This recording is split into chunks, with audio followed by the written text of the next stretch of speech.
bicara dengan pencalonan ini, menurut Pak Teguh sendiri, apa yang perlu diperbaiki atau diteruskan kalau memang itu sudah baik dari kepemimpinan yang lama atau yang kepemimpinan yang kemarin, itu apa yang perlu dibenahi? Ini pertanyaannya nek cari ini RH ya, RH itu cadas, wago temen gitu.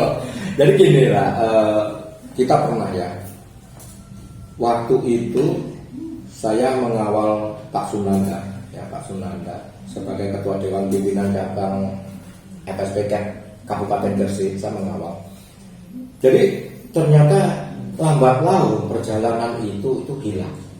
Bukan masalah kekhawatiran kita itu sangat besar gitu, bukan hanya sebatas itu, tidak, tapi ini murni hilang, yaitu tentang kerukunan, tentang solidaritas. Saya pernah sampai saya merinding ya. Jadi saat itu saya ikut dari Gresik membela karyawan-karyawan yang ada di Langgeng Makmur, yang saat itu di Langgeng Makmur itu ada selisih dengan serikat pekerja yang lain, sehingga sampai ditutup. Kira-kira tahun berapa itu Pak?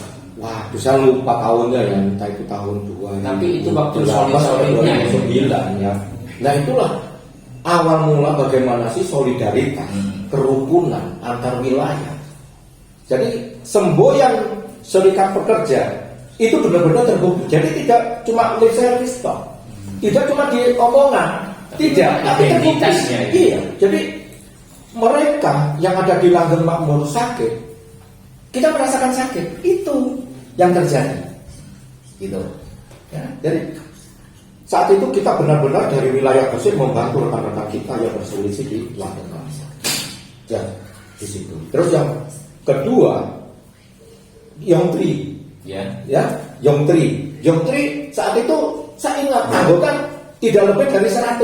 Saya masih ingat konsolidasinya di mana? Apakah di hotel? Tidak, di warung kopi ketua PUK yang saat itu malam-malam. Akhirnya kita solidaritas, kita berikan mokom sampai 2 atau 3 mokom di depan Yongtri. Itu terus begitu pula dari Sidoarjo ke Gresik mengawal rekan kita yang dipidana di Gresik. Panas-panas mereka hadir. Jadi kerukunan itu yang saat itu tercipta dan sekarang hilang. Ada yang hilang ya? Nah itu, jadi mimpi saya, jadi motivasi terbesar saya saat saya mau menjadi calon ketua DPD adalah saya akan membangkitkan itu lagi, mengembalikan marwah FSPK bahwa benar-benar disemboyan di belakang baju kita solidarity forever. Jadi solidaritas tanpa batas itu harus tumbuh lagi.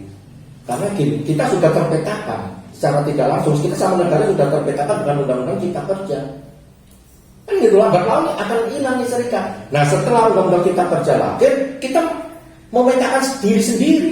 Gresik, Sidoarjo, Pasuruan, Surabaya. Akhirnya mati. Nah ini bagaimana ini kita rangkul, akhirnya kita akan solidkan kembali. Mungkin itu motivasi awal keinginan saya memberanikan diri untuk maju menjadi ketua DPD adalah akan membangkitkan solidarity forever tadi. Itu gagasan besarnya calonnya menjadi ketua DPD. Jadi memang beberapa waktu ini terasa banget ya, pergerakan buruh, aksi-aksi solidaritas buruh ini semakin berkurang, semakin hari semakin berkurang. Nah, sebagai seorang pimpinan di Jawa Timur nantinya apabila terpilih atau diberikan mandat oleh anggota, apa yang akan Anda lakukan? Yaitu, yang pertama saya akan lakukan adalah saya akan memanggil lagi orang-orang aktivis, baik itu di Gresik, di Sidoarjo, di Surabaya, di Pasuruan yang saat ini masih benar pada garis perjuangan FSPK, baik itu di unit kerja, di pimpinan cabangnya, kita akan panggil, kita duduk bareng lagi, kita berikan motivasi lagi, gitu. Itu marwah kita itu adalah di situ. Marwah FSPK adalah solidarity forever. Jadi bukan hanya sekedar lip service saja, solidarity forever, tapi dari jiwanya. Iya, itu yang pertama akan saya lakukan adalah saya akan mengumpulkan itu. Jadi benar-benar nantinya saya lebih enak saat saya menjadi ketua DPD.